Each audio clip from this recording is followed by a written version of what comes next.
Hola, bienvenidos a este video. Mi nombre es Ana y hoy me encuentro en la calle más antigua de México. Sí, la calle de Tacuba, ubicada en la alcaldía Cuauhtémoc de la Ciudad de México, también bautizada como la calle más antigua de las Américas. ¿Pero por qué es la más antigua? Pues era de las tres que conectaba la Gran Tenochtitlan con tierra, que aparte eran rutas comerciales. Esas calles o calzadas eran Tepeyac, Iztapalapa y Tacuba, que su verdadero nombre es Tlacopan, lugar de la planta de jarilla. Pero cuando llegaron los españoles no podían pronunciar el nombre y lo pronunciaban como Tacuba en vez de Tlacopan, por lo cual se quedó el nombre.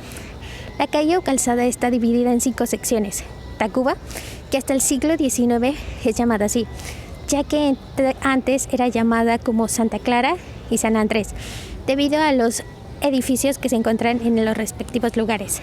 También es Avenida Hidalgo, Puente Alvarado, Ribera de San Cosme y México Tacuba. Y hoy yo me encuentro en la sección de Tacuba. En este video hablaré de los lugares que para mí se me hacen muy interesantes porque están llenos de historia. Y bueno, también les daré datos importantes de esta calle, al igual que hablaré de 2 lugares importantes de la calle República de Guatemala.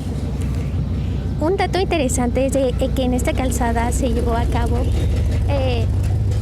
la Noche Triste, sí, la noche entre el enfrentamiento de Hernán Cortés y el pueblo de Tenochtitlan, donde perdió Hernán Cortés y dice que huyó a la calzada de Popotla, donde se abrazó de una huehuete y comenzó a llorar. Pero comencemos este video. Bueno, el primer lugar que quiero hablar es del Palacio de Correos de México, o la Quinta Casa de Correos. Fue construida en el siglo XX, durante el Porfiriato, ya que en 1884, cuando se implementó el Código Postal mexicano, se demandaba modernidad. Entonces, en 1900 se elige el Hospital Real de Terceros, que era una construcción virreinal que tenía una extensión de 3.784 metros cuadrados. Y para 1901 comienza la demolición del hospital. La primera piedra se colocó el 14 de septiembre de 1902. La construcción tardó 5 años y así inaugurándolo el 17 de febrero de 1907 por el presidente Porfirio Díaz y con un costo de obra de aproximadamente 3 millones de pesos. El proyecto de construcción lo elaboró el arquitecto italiano Adamo Boari y la construcción por el ingeniero mexicano Gonzalo Garita. El estilo del edificio es plateresco o isabelino, su estructura metálica tipo Chicago y los muros de tabique revestidos con sillares labradas de piedra blanca de Pachuca, que a la intemperie se oxida, dándole un tono de oro pálido. En la torre principal del edificio se encuentra un reloj monumental que fue importado de Alemania por la empresa de los hermanos Tiner y compañía de la joyería La Perla, siendo ensamblado en México. Y cuando se colocó, se dice que se escuchaba 4 kilómetros a la redonda. El 4 de mayo de 1987, el palacio fue declarado Monumento Artístico de la Nación. Algo importante es que cuando comenzó la construcción del edificio aún no había servicio eléctrico, por lo cual los arquitectos decidieron incorporar un monumental domo de estilo morisco que permitía el paso de la luz al patio central. Ahora les hablaré de la estatua del rey Carlos IV, o mejor conocida como el Caballito, ubicada en la Plaza Manuel Tolsa, nombre del arquitecto de la estatua. La plaza surgió tras la demolición del Hospital de San Andrés en 1904. Se presume que es una de las últimas obras de Porfirio Díaz. El lugar está rodeado del Palacio de la Secretaría de Comunicaciones y Obras Públicas o el Museo Nacional de Arte, el edificio Marconi, el edificio de minería, entre otros. Pero la estatua fue inaugurada en 1803, colocándose en el Zócalo capitalino. Tras la independencia, fue llevado a la antigua universidad para protegerla y evitar que la destruyeran. En 1852 fue trasladada al cruce de Paseo de la Reforma y las avenidas Juárez, Bucareli, de la República y la calle Rosales, adoptando el nombre La Glorieta del Caballito. Y un 27 de mayo de 1979, la estatua es trasladada a la calle de Tacuba, después de vigilar el cruce de Reforma y Bucareli por 127 años. El traslado duró 2 horas y con un costo monetario de 3 millones de pesos. En octubre del 2013, el Instituto Nacional de Antropología e Historia dio a conocer que la estatua tenía daños irreversibles por resultado de una supuesta restauración que se le había sometido y que por un descuido y desconocimiento se le había aplicado ácido nítrico, provocando un daño de forma irreversible a un 50%. Pero en abril del 2016 se anuncia que para mayo o junio del 2017 la restauración ya estaría completa y que la estatua tendría nuevo color de piel y así concluiría la restauración, teniendo un costo de 7.5 millones de pesos. En la calle Tacuba y esquina con Filomeno Mata se encuentra el Jardín de la Triple Alianza. Aquí se realizó la confederación entre los pueblos prehispánicos de Tenochtitlan, Texcoco y Tlacopan, Tacuba, permitiendo que desde 1427 alcanzaran un notable desarrollo basado en sus vínculos militares, políticos y económicos. En el lugar se encuentran representaciones de Ixcoatl, el gobernante mexica, Nezahualcóyotl, gobernante Texcoco, y Totoquiatzin, gobernante de Tacuba.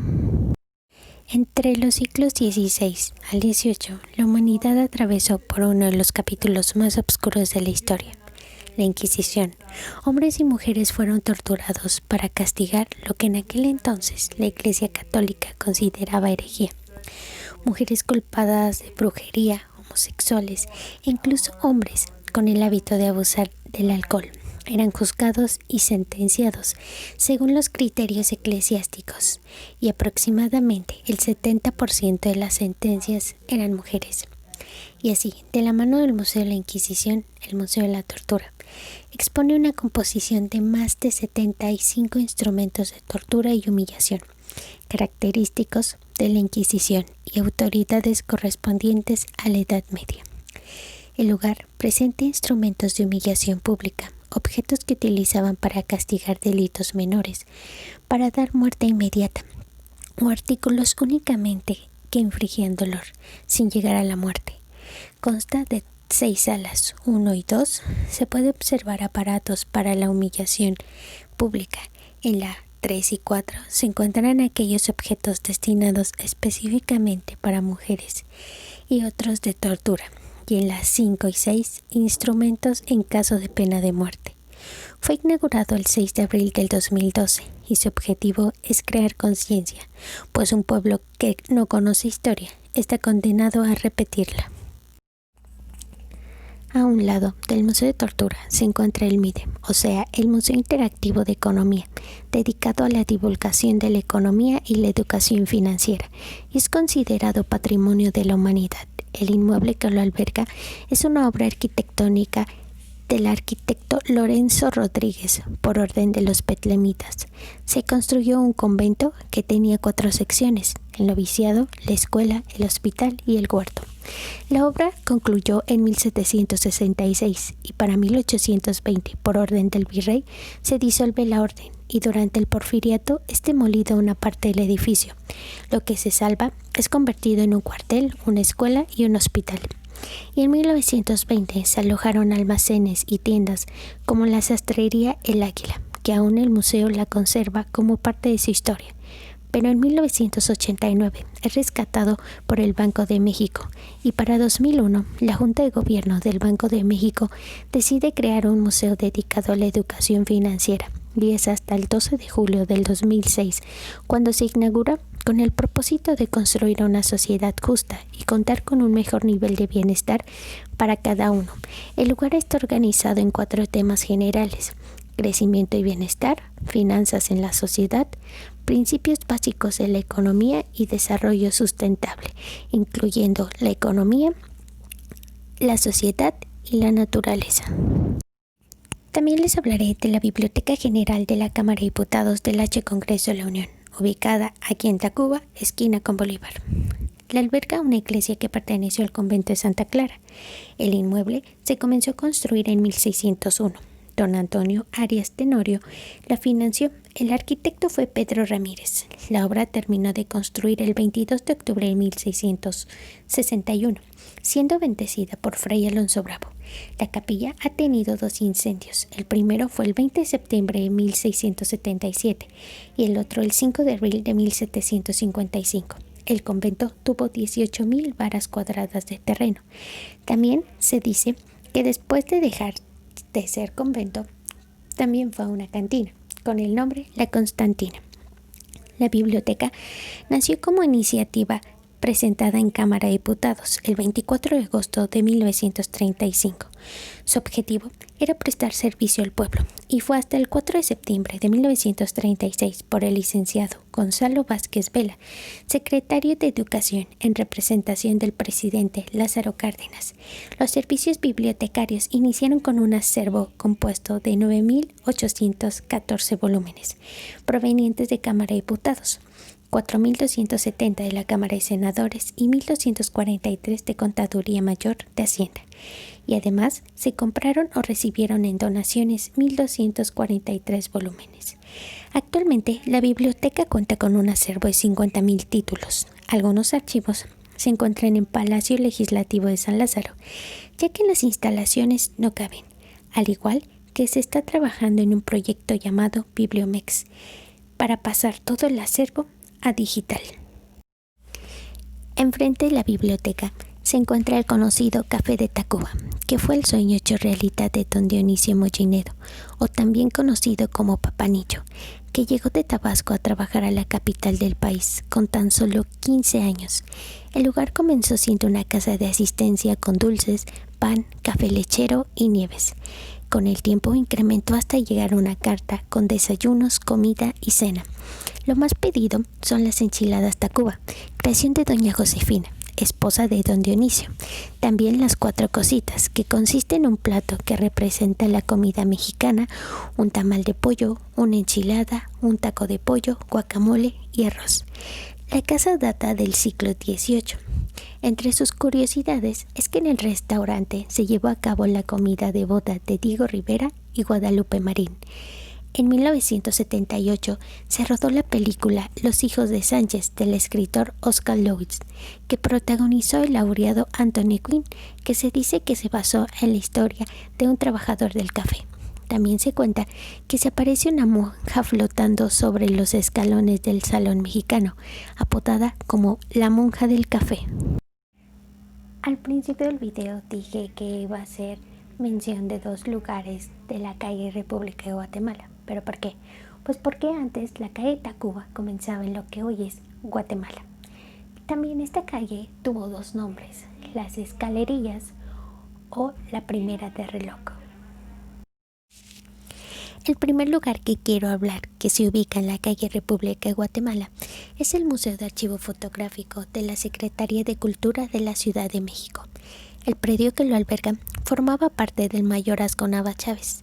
El edificio aún conserva su decoración inicial. La fachada tipo neomudejar, caracterizada por las estrellas de 8 puntas adornadas con cintas entrelazadas que forman lazos hexagonales y que por ese motivo también se llama la Casa de las Ajaracas, construida a finales del siglo XVI. El museo fue inaugurado el 12 de diciembre del 2006, con el objetivo de trabajar activamente para difundir el patrimonio y la cultura visual a través de exposiciones, talleres, conferencias y proyecciones, entre otras cosas. Cuenta con 3 salas de exhibición y una sala de usos múltiples. Resguarda más de 2 millones de imágenes que permiten apreciar el desarrollo y cambios que ha vivido la Ciudad de México durante casi un siglo. La primera sala alberga el trabajo más conocido de Turok, que corresponde a las guerrillas de Nicaragua y El Salvador en la década de los 80, así como el levantamiento de EZLN en 1994. La segunda sala recrea el cuarto oscuro del artista y fotografías personales del documentalista. La última sala presenta múltiples núcleos fotográficos, como imágenes que Turok captó en el sismo del 85, los atentados de Nueva York y su obra realizada en el sur del país. así como el video y una instalación que el fotógrafo hizo en colaboración con el colectivo La Pistola y Luisa Restrepo. Como ya lo había mencionado, la calle Tacuba era una ruta comercial, entonces era escenario de un intenso tráfico de personas y hermosas mercancías, cántaros vidriados llenos de miel o de cera, conejos, liebres, pescados o perrillos castrados para comer, entre muchas más cosas. El segundo lugar que también se encuentra en la calle República de Guatemala es el Centro Cultural de España en México. Es una plataforma de promoción y cooperación cultural multidisciplinar, innovadora, abierta e incluyente que presenta en México lo mejor del arte, la cultura, las industrias creativas y la ciencia española. Fue inaugurado en noviembre del 2002 por los reyes de España, don Juan Carlos I y doña Sofía. El edificio donde se encuentra data del siglo XVI, con una fachada barroca que fue realizada en 1707. La casa ha tenido varios dueños, desde un conquistador, una viuda, un estadounidense, y en el siglo XX se convirtió en un asilo.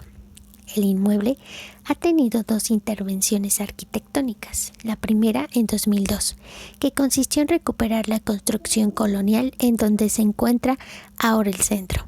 La segunda concluyó en el 2012, que consistió en ampliar el edificio, crear un auditorio, una sala de exposiciones, aulas de talleres, un espacio de seminarios y un cine. El proyecto estuvo a cargo del arquitecto Juan Sánchez. Durante los trabajos del 2002 se toparon con una gran sorpresa.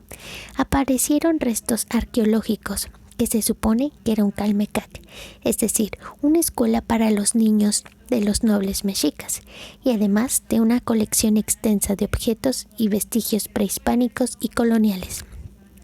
Las exposiciones, talleres, cursos, actividades infantiles y conciertos son actividades gratuitas. También cuenta con una biblioteca especializada en gestión cultural abierta al público, una estación de radio, una terraza con restaurante que lleva el nombre La Terraza, que ofrece gastronomía española y que ofrece una de las vistas más prestigiadas del centro histórico.